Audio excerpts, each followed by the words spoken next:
You're watching Super Late Model Excitement, the ASA Quick Trip Midwest Tour presented by Echo Outdoor Power Equipment. This online update comes from Hawkeye Downs Speedway in Cedar Rapids, Iowa, home of the annual Keith Fleck Miller 100.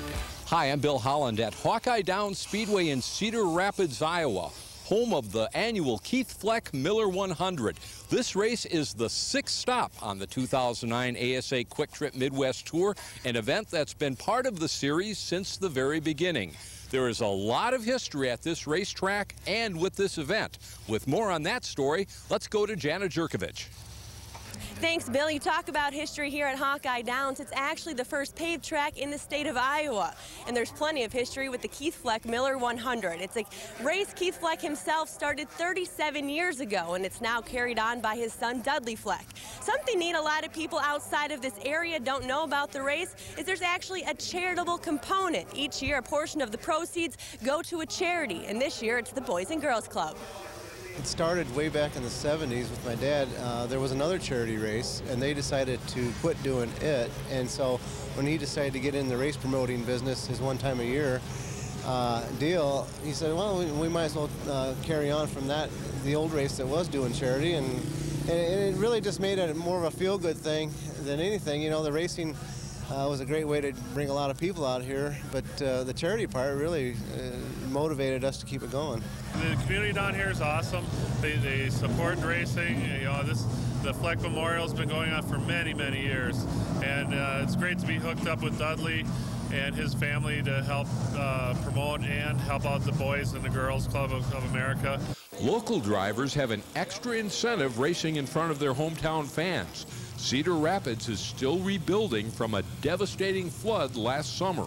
I think there was something like 1,500 homes that are still, you know, unoccupied and being ready to tear down. And so, yeah, it's just, it put a damper on everybody's business, let alone the poor people that, you know, we had 1,500 blocks underwater and roughly $2 billion worth of damage between Iowa City and Cedar Rapids. The bad flood we had here is only a year, you know, like exactly almost a year ago. So there's a lot of racers, fans, friends, family. A lot of people, you know, really got devastated by that. So it's all, you know, no matter what, and if you live in Cedar Rapids, you know somebody or related to somebody that got, you know, totally wiped out on that deal. And for us, you know, the people that actually live in this city and see what happened every day we go through, and most of the areas are still not rebuilt. So just an outlet for some of those families that did get, you know, relocated or still don't have homes or something.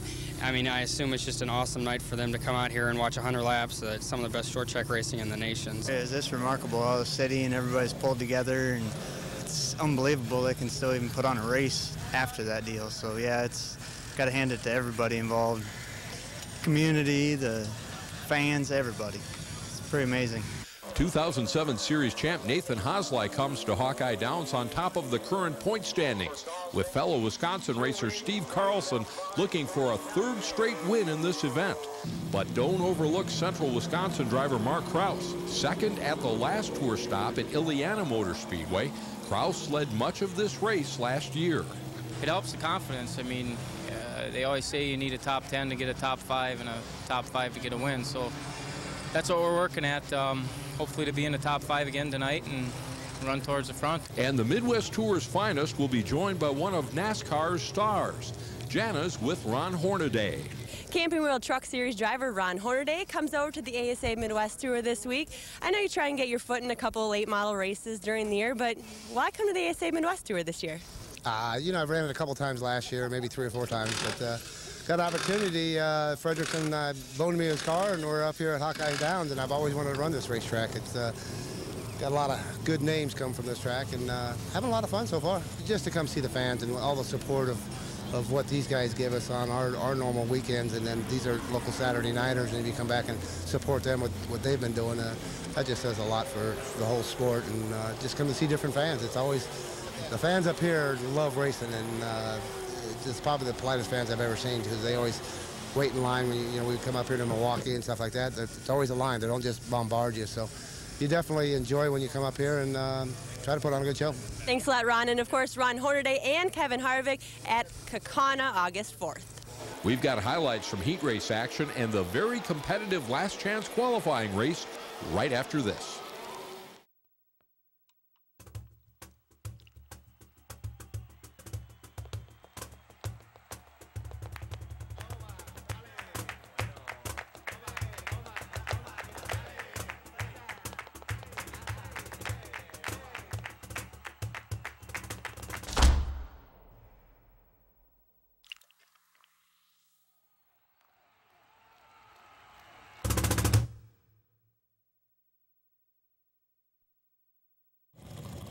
Welcome back to the ASA Midwest Tour online update from Hawkeye Downs Speedway. At every event, we feature one of the series' touring stars. Jana's with Wausau, Wisconsin driver Chris Wimmer. This week, we catch up with ASA Midwest touring star Chris Wimmer, who's 6th in points right now. You had a big win on Tuesday, not in an ASA race, but in a big feature over in Madison with Matt Kenseth, Tony Stewart. How cool is it to race with those guys, and how cool is it to win? Oh, it's really neat. It's neat that they do that deal so we can race against those guys, and to be able to pass Matt and win the race was a really neat deal. As far as ASA Midwest Tour goes, you finished 4th in points last year, 6th in points right now. How's the season going, and what are hopes for the rest of the year? Season's been going up and down, up and down. We've had some good runs, and then we've had some bad runs. Hopefully tonight we can turn it around. The car's pretty good, and hopefully we can have a good car at the end. Thanks a lot, Chris. Again, we catch up with a different touring star each week. Chris Wimmer is safely in the Keith Fleck Miller 100, but some very good drivers are going to have to race their way in through the last chance qualifier. Cedar Rapids driver Johnny Spaw and Wisconsin's Brett Kirchner bring the field to green. The top 6 make the show. It's Spaw, Kirchner, Andrew Morrissey in the 39, and Ron Hornaday making up the top 4. Behind this group, it's Brad Osborne in the 00, defending series champ Dan Fredrickson's 36 and the 12 of Nick Merjic, fighting for the last 2 transfer spots. Johnny Spaw is a former winner of this race, and he'll give the locals something to cheer about, winning the transfer race and advancing on to the feature. Well, it's kind of a, it's a big traditional race here in Cedar Rapids, and, winning it before, it was really cool. And, we come really close. I think I finished 2nd, I don't know how many times, 3 or 4 other times, and had a lot of good runs in this race. So, it's just, you look forward to it every year. Ron Hornaday also among the drivers transferring.